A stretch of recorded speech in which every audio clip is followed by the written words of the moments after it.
आप सभी बीएड के छात्राध्यापक, प्राध्यापक, मित्र एवं सलाहकारों को हार्दिक अभिनंदन। जैसा कि आप सभी जानते ही हैं कि लेट्स ऑनलाइन एजुकेशन नाम के इस यूट्यूब चैनल पर पिछले सप्ताह से हम बीएड के संबंध में वीडियो का निर्माण कर रहे हैं। शुरुआती वीडियो हमने पाठ्यक्रम, बीएड प्रश्न पत्र, बीएड की विभिन्न प्रैक्टिकल फाइलों और उसके बाद अब हम बीएड प्रथम वर्ष के जो पाठ्यक्रम है उसमें से महत्वपूर्ण प्रश्नों के बारे में अध्ययन कर रहे हैं। इसी कड़ी में आज हम हिंदी शिक्षण, जिनका टीचिंग सब्जेक्ट है, विषय के महत्वपूर्ण प्रश्नों के बारे में अध्ययन करेंगे।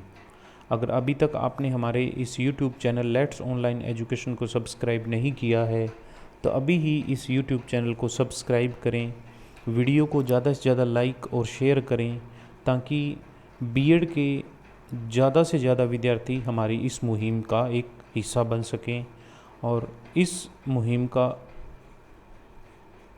प्रत्येक बीएड के विद्यार्थी को फ़ायदा मिल सके। तो आइए शुरुआत करते हैं आज की इस वीडियो की। बीएड के हिंदी शिक्षण के प्रश्न पत्र की बात की जाए तो बीएड फर्स्ट ईयर में टीचिंग सब्जेक्ट के 2 पेपर होंगे। जो भी आपके टीचिंग सब्जेक्ट बनते हैं आपके बीए, बीएससी और बीकॉम के आधार पर 3 घंटे का पेपर होगा, 80 नंबर का पेपर होगा। पेपर में 9 प्रश्न होंगे जिसमें से 5 प्रश्नों का उत्तर देना होगा। प्रश्न संख्या 1 कंपलसरी होगा जिसमें कि 16 नंबर जो कि 4 नंबर के 4 प्रश्न होंगे आपको करने होंगे। प्रत्येक प्रश्न प्रत्येक यूनिट में से दिया जाएगा, यानी कि 4 यूनिट में से प्रत्येक यूनिट में से एक एक प्रश्न बनाते हुए 4 नंबर के 4 प्रश्न दिए जाएंगे।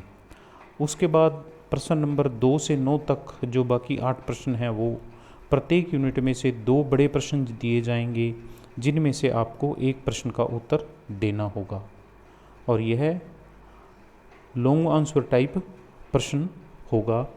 सभी प्रश्नों के अंक 16 नंबर ही होंगे, समान होंगे। आपको इन प्रश्नों का, बड़े प्रश्नों का उत्तर करीबन 5 से 7 साइड यानी कि 3 से 4 पेज में देना होगा। एक प्रश्न का, बड़े प्रश्न को हल करने में आपको करीबन 30 से 35 मिनट का समय लगाना चाहिए। अगर आप हिंदी विषय का चुनाव किया हुआ है तो आपको हिंदी विषय के संबंध में अच्छे से पढ़ लेना चाहिए, क्योंकि हिंदी विषय का अध्यापक बनने के लिए आपको इस विषय का गहन अध्ययन करना बहुत ही अधिक ज़रूरी है। तो इसकी जो प्रथम इकाई है, प्रथम इकाई में आपको भाषा का अर्थ, रूप एवं विशेषताएं एक बड़ा प्रश्न के रूप में ये बिंदु पढ़ने चाहिए। दूसरे अगर प्रश्न की बात करें तो मातृभाषा शिक्षण का अर्थ, स्वरूप, महत्व एवं उद्देश्य, यहाँ दूसरा प्रश्न। और तीसरा प्रश्न ब्लूम द्वारा निर्धारित अनुदेशात्मक उद्देश्य। तो ये प्रश्न आपको बड़े प्रश्न के रूप में अध्ययन कर लेना चाहिए। ब्लूम टैक्सोनॉमी का जो प्रश्न है वो इससे पहले भी एक पेपर में आया था, तो अगर आपने वहाँ अच्छे से पढ़ा हुआ है तो उससे काफ़ी कुछ आप यहाँ भी जोड़ करके लिख सकते हो। इसके बाद में नेक्स्ट भाषाई कौशल के संबंध में ये 4 कौशल हैं। अधिकतर इन चारों कौशलों में से एक कौशल के बारे में अवश्य पूछा जाता है। श्रवण कौशल, भाषण कौशल, पठन कौशल और लेखन कौशल, ये 4 अलग अलग कौशल हैं और इन चारों कौशलों के बारे में आपको अध्ययन करना चाहिए, न कि फाइनल एग्ज़ाम के लिए बल्कि भविष्य में एक अध्यापक बनने के लिए भी आपको इन चारों कौशलों का ज्ञान होना बहुत ही अधिक महत्वपूर्ण है।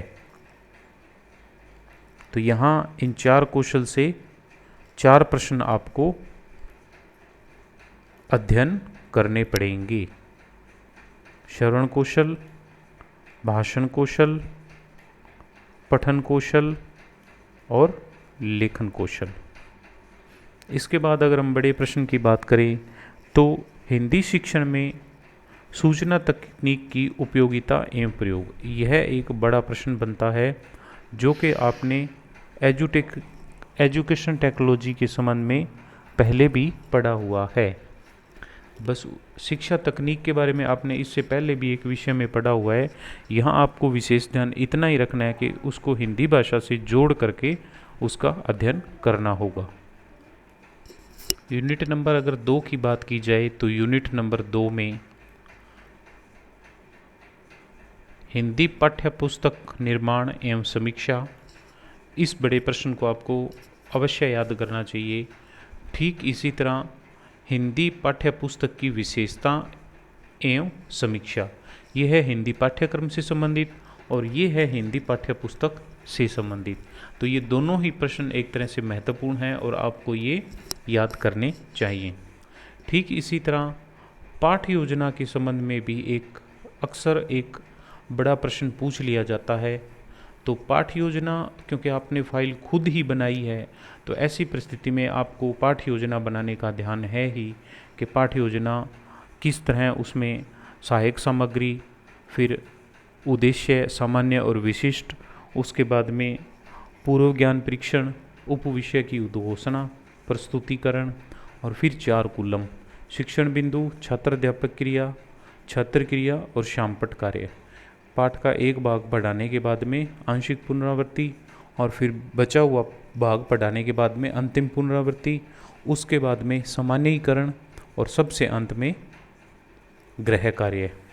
तो अगर ये चीज़ आपने वहाँ ध्यान से समझी हुई है तो आप इस चीज़ को आसानी से अच्छे ढंग से लिख सकते हो। ठीक इसी तरह इसमें बड़ा प्रश्न यहाँ भी बनता है कि हिंदी शिक्षण के सामान्य सिद्धांत, हिंदी शिक्षण में अनुवाद का अर्थ, विशेषताएं, प्रशिक्षण हिंदी, हिंदी भाषा शिक्षक। तो जब 4 नंबर के प्रश्न की बात आती है तो वहाँ हमें ये बिंदु भी एक बार अवश्य पढ़ लेने चाहिए। लेकिन फिर भी आपको हिंदी पाठ्यक्रम निर्माण एवं समीक्षा, हिंदी पाठ्य पुस्तक की विशेषता एवं समीक्षा और ठीक इसी तरह पाठ्य योजना अगर आपने बनाई हुई है तो आप ये भी बहुत आसानी से और अच्छे से याद कर सकते हो। अगर अभी तक आपने हमारा ये YouTube channel let's online education subscribe नहीं किया है तो अभी ही इस YouTube चैनल को सब्सक्राइब करें, वीडियो को लाइक और शेयर भी करें ताकि अन्य बीएड के छात्र अध्यापक भी हमारे साथ इन वीडियो के माध्यम से जुड़ सकें। यूनिट नंबर 3 की बात की जाए तो यूनिट नंबर 3 जो है वो शिक्षण से जुड़ी हुई है। तो इसमें गद्य शिक्षण व्यापक एवं गहन पाठ रूप में एवं द्रुत पाठ रूप में, तो ये एक बड़ा प्रश्न। ठीक इसी तरह पद्य शिक्षण पर भी एक बड़ा प्रश्न। पद्य शिक्षण रस पाठ एवं बोध पाठ के रूप में। इसी तरह रचना शिक्षण कहानी, औपचारिक एवं व्यवहारिक शिक्षण के रूप में, निबंध एवं पत्र रूप में। तो यहाँ इस यूनिट में आपको मोटे मोटे तौर पर ये जो चारों प्रश्न हैं ये अध्ययन करने पड़ेंगे। व्याकरण शिक्षण औपचारिक एवं अनौपचारिक व प्रयोगात्मक। तो अगर आप पढ़ रहे हैं तो गद्य, पद्य और रचना। गद्य पद्य अक्सर देखा गया है कि ये ए आ दोनों में से एक, और दूसरा जो भाग है ए आ, इन दोनों में से एक प्रश्न जो है वो इस रूप में पूछ लिया जाता है। तो गद्य, पद्य और रचना शिक्षण, इन 3 बिंदुओं पे आप प्रश्न को अच्छे से पढ़ लें। पाठ्य योजना के निर्माण के संबंध में जो एक बड़ा प्रश्न पूछा गया है उस प्रश्न को अच्छे से ढंग से तैयार करने के लिए आप हमारे बीएड की फाइलों के संबंध में जो 4 नंबर सीरियल की जो वीडियो है वो वीडियो देख लें। इसमें आपको स्कूल टीचिंग प्रैक्टिस में किस तरह एक बड़ा लेसन बनाना है के बारे में बताया गया है। एक बड़ा लेसन आपको फाइनल टीचिंग प्रैक्टिकल के लिए भी तैयार करना होगा। वीडियो देखने के दौरान आप वीडियो के इस कॉर्नर पे आएंगे तो यहाँ ये यूट्यूब चैनल को सब्सक्राइब करने के लिए लिंक एक्टिवेट हो जाएगा, जिस पे क्लिक करके आपको अभी ही इस यूट्यूब चैनल को सब्सक्राइब करना है। तो इंतज़ार न करें, अभी ही इस यूट्यूब चैनल को सब्सक्राइब करें।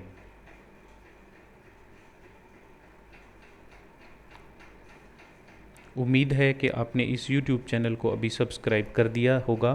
तो आइए आगे के यूनिट नंबर 4 के बारे में अध्ययन करते हैं। चतुर्थ यानी कि चौथी यूनिट में अगर आप महत्वपूर्ण प्रश्नों के बारे में पढ़ना चाहते हैं तो गृह कार्य को प्रभावपूर्ण एवं सार्थक बनाने के उपाय, संशोधन एवं महत्व एवं आधुनिक विधियों का प्रयोग, इस बिंदु को आप आवश्यक रूप में पढ़ें, क्योंकि बड़ा प्रश्न जो है वो इसमें पूछ लिया जाता है। ठीक इसी तरह इसी प्रश्न के भाग के रूप में ही हिंदी भाषा में गृह कार्य, मतलब एक कुछ पार्ट यहाँ से हिंदी भाषा में गृह कार्य का महत्व और इसको प्रभावपूर्ण कैसे बनाया जाए, इस संबंध में एक बड़ा प्रश्न जो है वो पूछा जाता है। अगर दूसरे प्रश्न की हम बात करें तो हिंदी प्रश्न पत्र निर्माण, हिंदी प्रश्न पत्र निर्माण के विभिन्न प्रकार एवं रचना कौशल प्रयोग, इस बिंदु को आप एक बड़े प्रश्न के रूप में अध्ययन कर सकते हैं। और इससे पहले जो एक बिंदु है हिंदी शिक्षण में मूल्यांकन, तो मूल्यांकन के बारे में आपने जो कंपलसरी पेपर है उन पेपरों में मूल्यांकन का अर्थ, विशेषताएं, महत्व, उद्देश्य, सिर्फ इसमें एक बिंदु पाठ के अंतर्गत और पाठ के उपरांत यानी बाद में मूल्यांकन किस रूप में किया जाता है, इतना, और हिंदी शिक्षण में मूल्यांकन कैसे होता है। मतलब इसमें ये पाठांतर्गत, पाठोपरांत और हिंदी शिक्षण में मूल्यांकन, ये 2-3 बिंदु आपको अलग से पढ़ने पड़ेंगे, जबकि मूल्यांकन का अर्थ, विशेषताएं, महत्व और उद्देश्य, ये बिंदु आपने पहले एक कंपलसरी पेपर में पढ़ लिए हैं। तो यहाँ आपको यूनिट नंबर 4 में इतनी अधिक मेहनत नहीं करनी पड़ेगी। अगर अभी तक भी आपने हमारे इस यूट्यूब चैनल को सब्सक्राइब नहीं किया है तो इस कॉर्नर पर ये जो लोगो दिख रहा है इस पे जैसे ही आप आएंगे तो यूट्यूब चैनल सब्सक्राइब करने का बटन एक्टिवेट हो जाएगा और आप यहाँ से आप सीधा ही इस यूट्यूब चैनल को सब्सक्राइब कर सकते हैं। प्रत्येक वीडियो को ध्यानपूर्वक देखें, वीडियो को लाइक और शेयर भी करें ताकि ये वीडियो प्रत्येक उस विद्यार्थी तक पहुँच पाए जो कि वर्तमान में बीएड में अध्ययनरत है। धन्यवाद।